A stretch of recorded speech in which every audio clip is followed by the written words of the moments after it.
ఎంక్వైరీకి రామన్న, కానీ పక్కన కూర్చుంటానికి నో పర్మిషన్.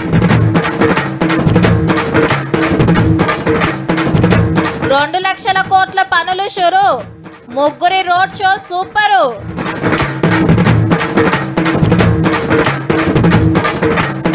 పట్టపోళ్లకు లెవ్వట సొంత జాగలు, ఎట్లా ఆసరైతారో మరి సర్కారోళ్ళు.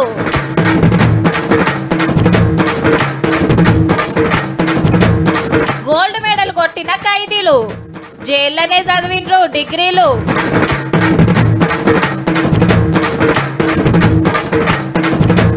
నుమాయిష్లా మాకో రోజు ఎన్ని ఇచ్చిందక్క అన్న? 10,000 ఇచ్చిండు. నేను 2 డ్రెస్సులు కొనుక్కుంటా, మా ఆయనకు టీ షర్ట్ ఏదో కొనిస్తా. ఇక మేము 4 కొనక నీకు ఒక్కటి కొనకపోతే ఏం బాగుంటది అన్న. కార్ రేసు కేసు మలుపులు తిరుక్కుంటా బ్రేకు లేయకుండా రువ్వడి గురుకుతుంది. ఏసీ బోర్లు రామన్నకు నోటీసులు పంపుడు, హైకోర్టు పోయి కేసు కొట్టేయాలని కోరుడు. అట్లా కుదరది, విచారణ జరగాల్సిందే అని కోర్టు తీర్పిచ్చుడు. మళ్ళీ నాడు రమ్మని ఏసీ బోర్లు నోటీసులు ఇచ్చుడు. ఇంకో దిక్కు ఈడీ పిలుచుడు. ఎట్ల ముంగట్కి పోదామని తోపు లాయర్లతోని చర్చలు జరిపి దేశం పెద్ద కోర్టుకు సుతా పోయిండు రామన్న. ఇక ఇవాళ ఏం నడిచిందంటే, కేటీఆర్ సార్ లాయర్ తోటి కలిసి ఏసీబీ ఎంక్వైరీలో కూకుంటానికి పర్మిషన్ ఇవ్వలేదు హైకోర్టు. కాకుంటే వెనకెమ్మటి లాయర్ రావచ్చు. రామన్ ఓ గదిలో లాయర్ గారు ఇంకో గదిలో కూకోవాలి. కిటికీలకెళ్లి కేటీఆర్ సార్ కనిపిస్తే అటు కూసబెడతారట. లోపల ఏం జరుగుతుందో చూడొచ్చు గానీ ఏం క్వశ్చన్లు వేస్తుంది లాయర్ కి వినబడదన్నట్టు. వీడియో ఆడియో రికార్డింగ్ చేయాలని కోరితే దానికి ఒప్పుకోలే. ముగ్గురు పేర్లు చెప్తే రామచంద్రరావు పేరును ఫైనల్ చేసింది. ఇక రేపు లాయర్ నింట పెట్టుకుని ఏసీబీ ఎంక్వైరీకి పోతాడన్నట్టు. పార్టీ ఆఫీస్ లో కార్యకర్తలతోటి ఈ మాట అన్నాడు కేటీఆర్ సారు. ఈ కేసు నేను కొట్లాడతా, మనకు మంచి లాయర్లు ఉన్నారు, జోర్దార్ లీగల్ సెల్ ఉన్నది, బ్రహ్మాండంగా కొట్లాడదాం, సుప్రీం కోర్టుకు పోదాం, ఇంకో కోర్టుకు పోదాం, మనం తప్పు చేయలేదు. ఇదే కేసులో ఏసీబీ ముంగట అరవింద్ కుమార్ సారు ఈడీ ఎంక్వైరీకి బిఎల్ఎన్ రెడ్డి గారు హాజరైతే గంటల కమానం ఎంక్వైరీ నడిచింది. ఏ పర్మిషన్లు లేకుండా ఫారిన్ కంపెనీకి 55 కోట్లు ఎట్లిస్తారని అడిగితే రామన్న చెప్పిండ నా సారు అరవింద్ సార్ ఆర్డర్ వేసిండని ఈసారి సాఫ్ సీదా చెప్పిండ్రట. కార్ రేస్ ఆగొద్దనే అడ్వాన్స్ ఇచ్చినామని వచ్చిండ్రట. ఇక కార్ పార్టీ ముచ్చటకొస్తే రాష్ట్ర కమిటీతో పాటు కొత్త అధ్యక్షుని కూడా ఈ సంవత్సరమే మనం ఎంపిక చేసుకోవాల్సి ఉంది.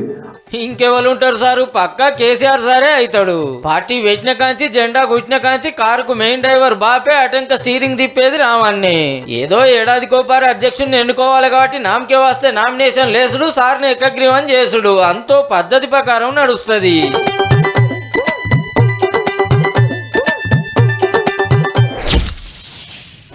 హైదరాబాద్ లో ఉండేటోళ్ళు జీతం రాగానే ఫస్ట్ ఆలోచన చేసేది ఇంటి కిరాయి గురించే. మొదలుగా పైకం తీసి పక్కకు పెట్టినాకనే కడమ ఖర్చులు చూసుకుంటారు. ఏ నెలకు ఆ నెల కట్టాల్సిందే. ఓ కాళ్ళ ఆపిన 2 నెలల కిరాయి మీద పడితే అట్లా వాళ్ళకే తిప్పలు. మరి 4 రోజులు వెనక ముందైనా ఆగరు కొందరైతే. ఇక 10 ఏడు కిరాయిలు పెరుగుతూనే ఉంటాయి. ఇంత గూడు చేసుకుందామంటే చేసిన కష్టం ఖర్చులకే చాలదు. అసొంటోళ్ళంతా గీ సాయం మీదనే ఆశలు పెట్టుకోవచ్చురు. కానీ కొందామంటే పైకం లేదు, దరఖాస్తు పెట్టినా ఇల్లు వచ్చే కోపు లేదు. పట్నపొల్ల పరిస్థితే చిత్రం ఉంది. పో ఇందిరామిన్ల కోసం సర్వే నడుస్తుంది కదా. హైదరాబాద్ లో 10 లక్షల మంది దరఖాస్తు పెట్టుకుంటే ఇప్పటికి 3 లక్షల ఇళ్లను సర్వే చేస్తే అందులో 190 మంది సొంత జాగాలు లేనోళ్ళేనట. రూల్ ప్రకారం ఊర్లోనైతే 75 గదాలు, పట్నంలో అయితే 45 గదాల సొంత ప్లాట్ ఉండాలి. వాళ్ళకే ఇల్లు కట్టుకుంటానికి 5 లక్షల సాయం చేస్తుంది గవర్నమెంట్. కానీ జాగాలు లేవు కాబట్టి ఈ పైకం రాదన్నట్టు. హైదరాబాద్ లో 24 నియోజకవర్గాలు ఉన్నాయి. సర్కార్ లెక్క ప్రకారం నియోజకవర్గానికి 3,500 చొప్పున 84,000 ఇండ్లకు సాయం చేయాలి. పరిస్థితి చూస్తేనేమో గిట్లున్నది. కానీ పట్నంలో జాగా కొనాలంటే అయ్యే పనేనా? 50-60 గదాలు తీసుకోవాలన్నా తక్కువలో తక్కువ 30-40 లక్షలు. ఆ పైకమే ఉంటే అపార్ట్మెంట్ లో ప్లాటే కొంటారు. లేకనే కదా కిరాయిలకు ఉండేది. జాగాలు లేని వాళ్ళకి వెనకసీరు ఇస్తామంటున్నారు. కానీ ఇప్పుడు ఇల్లు కట్టాలంటే సొంత భూమి ఉండాల్సిందే. ఈ ముచ్చట మీద సర్కారు వాళ్ళు ఏం ఆలోచన చేస్తారో గాని పట్నం బతకచ్చిన వాళ్ళు కిరాయి బాధలు తప్పించి ఓ ఇంటోళ్ళని చేసే ఉపాయం చేయురి సార్లు జరా.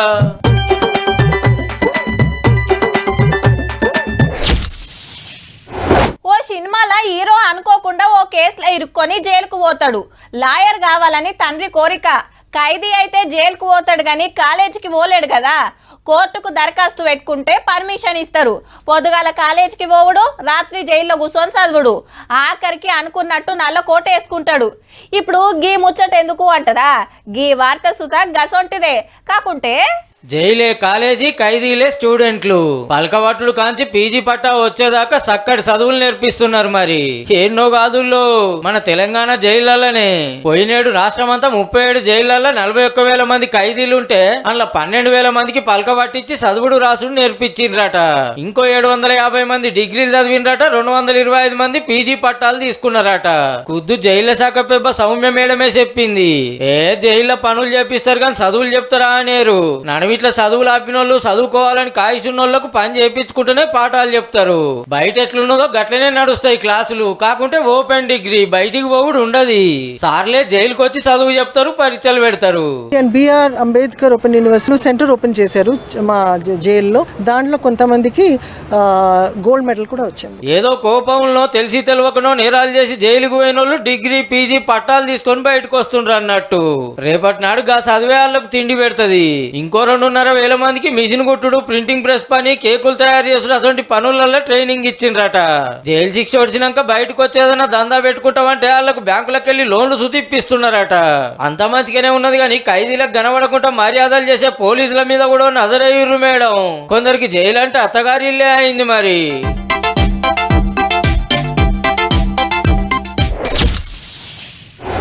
ఎమ్మెల్యే గారు ఊరికి వస్తున్నాడంటే ఊరి ఆలత్ మారినట్టే అని సంబరపడతారు. మంత్రి గారు జిల్లాకు వస్తున్నాడంటే డెవలప్మెంట్ పనులు ఉరికిస్తాడని మురిచిపోతారు.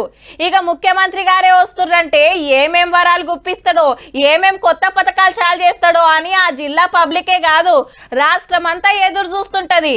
ఇక దేశ ప్రధాని గారే వస్తున్నారంటే ఇంకెట్లుండాలి. ఇవాళ ఆంధ్రాకు వచ్చిండు మోడీ సారు. ఆడేం నడిచిందో అరుచుకోవాలి కదా. చలో ఆంధ్ర.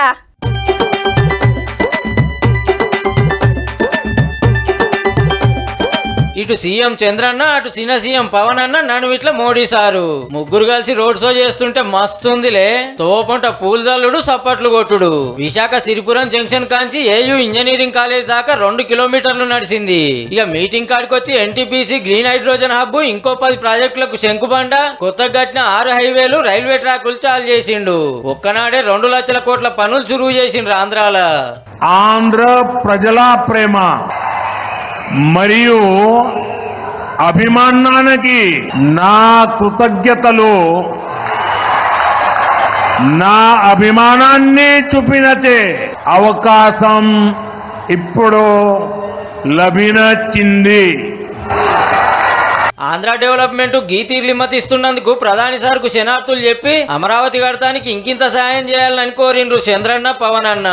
సూపర్ 6 ఏవైతే చెప్పామో ఆ సూపర్ 6 అన్ని కూడా పూర్తి చేసే బాధ్యత ఎన్డీఏ తీసుకుంటా. ఒక పక్క అభివృద్ధి, ఇంకో పక్క సంక్షేమం, 2 కూడా సుపరిపాలనతో ముందుకు తీసుకుపోతాం. అవినీతితో కూరుకుపోయి ఉపాధి అవకాశాలు లేక, ఉద్యోగ అవకాశాలు లేక విలవిల్లాడుతున్న సమయంలో మీరు నిలబడ్డారు.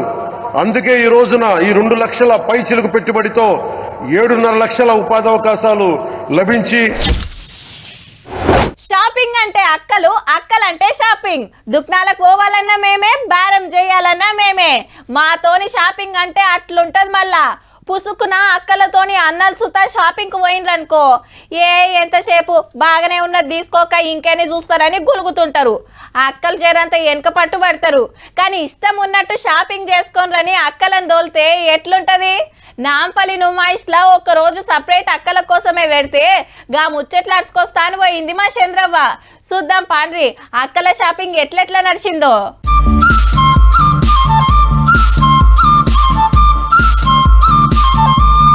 ఇగో ఇళ్ళకి రాగానే ఒక ముగ్గురు కనబడ్డారు. మరి ఈ రోజు ఎవరు మగపిల్లలు ఎవరు కనబడతలేరు లోపల. నువ్వు ఎవరిని తీసుకురాలేదా?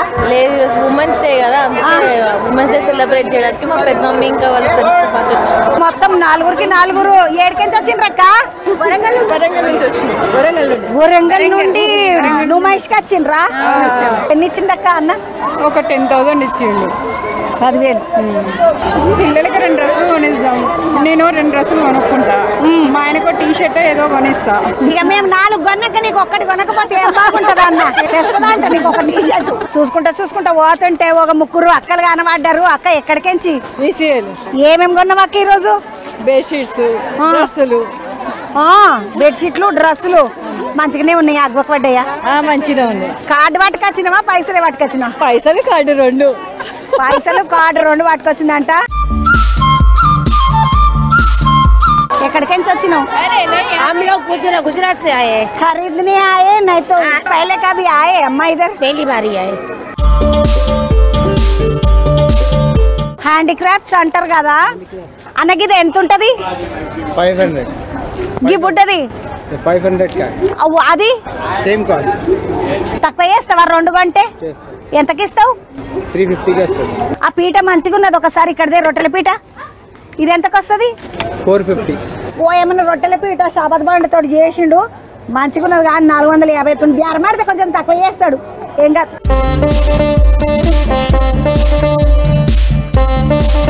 పీటలు కొన్నారు. పీటలు ఎంత పట్టినాయి? ఇవా 1200కి ఇచ్చింది.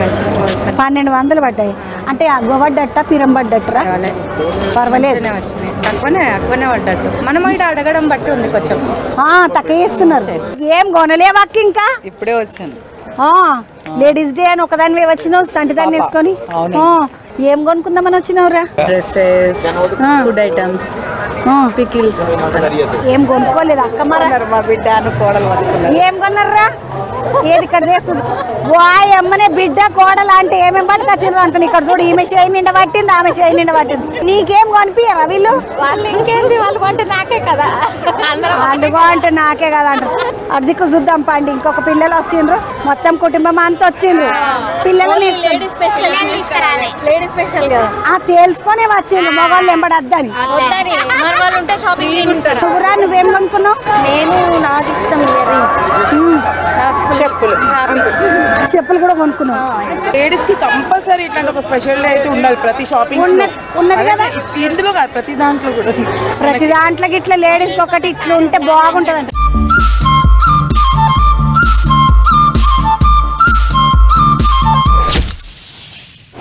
ఉదయం 7 గంటలకే పోలింగ్ ప్రారంభమైంది. చలికాలం కావడంతో 10 గంటల వరకు మందకోడిగా సాగింది. 10 గంటల తర్వాత అన్ని పోలింగ్ సెంటర్లకు ఓటర్లు బారులు తీరారు. సాయంత్రం 5 గంటల్లోపు సెంటర్లకు వచ్చిన వారికి ఓటేసే అవకాశం ఇచ్చారు. చెదురుమదురు ఘటనలు మినహా అంతటా పోలింగ్ ప్రశాంతంగా సాగింది. హాగో గిప్పుడేం ఓట్లు అంటారా? చూడండి. రైట్, గోడ మీద వార్డు మెంబర్, సర్పంచ్కి పోటీ చేస్తోళ్ళ పేర్లు రాసిండ్రు. పక్కనే గుర్తులు. ఈడ చూసుకోవాలి, ఆడ లైన్ కట్టాలి. అగో బడి పిల్లలు వస్తున్నారేంది అంటారా? ఆవు పోటీ చేసే క్యాండిడేట్లు, ఓటేసే ఓటర్లు, పోలింగ్ ఆఫీసర్లు, పోలింగ్ ఏజెంట్లు అంతా స్టూడెంట్లే. అటు ఆడపిల్లలు, ఇటు మగపోరలు. స్కూల్ ఐడి కార్డే ఓటర్ కార్డు. లిస్టుల పేరు చూసుకొని ఓటర్ ఈయననా కాదా అని చెకింగ్ చేసి ఏలుకు ఇంకు రుద్ది బ్యాలెట్ పేపర్ ఇస్తే ఈడికొచ్చి ఓటేసి మలిసి బ్యాలెట్ బాక్స్ లో పడేసిండ్రు. సిద్దిపేట జిల్లా ఐనాపూర్ సర్కారీ స్కూల్లో పెట్టిండ్రు సర్పంచ్ ఓట్ల మాక్ పోలింగ్. నామినేషన్ లేసే కాంచెల్లి ఓట్లేసి లెక్క పెట్టేదాకా ఎన్నికలు ఎట్లా ఏది చూపించిండ్రు అన్నట్టు. ఊర్లల్లా సర్పంచ్ ఓట్లు ఎప్పుడు పడతాయో గానీ ఈ బడిలైతే ఇయాలనే వేసిండ్రు. పిల్లలకు పాఠాలే కాదుల్లో, అప్పుడప్పుడు గిసొంటి కూడా నేర్పియాలి. ఎందుకంటే ఇయాల్టి బడి పోరలే కదా రేపటి ఓటర్లు.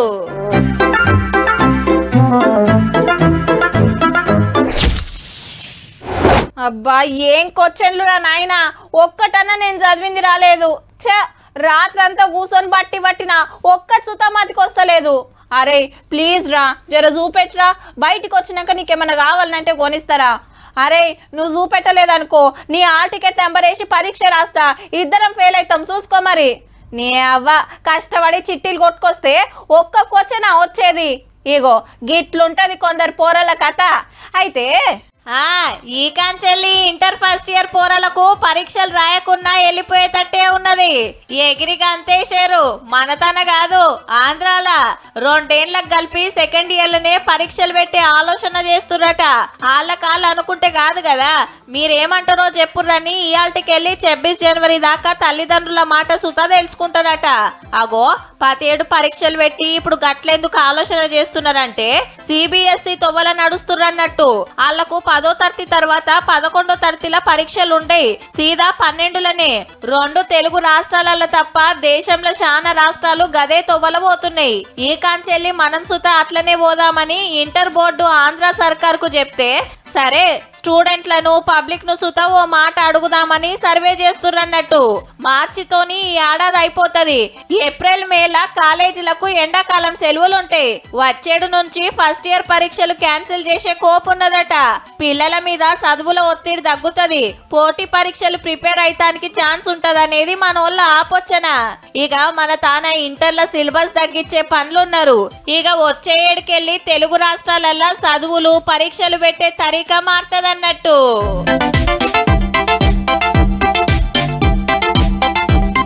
చూసిండ్రు కదా, ఇక ఇయాల్టి తీన్మార్ వార్తలు ఉంటాం. మళ్ళా నమస్తే.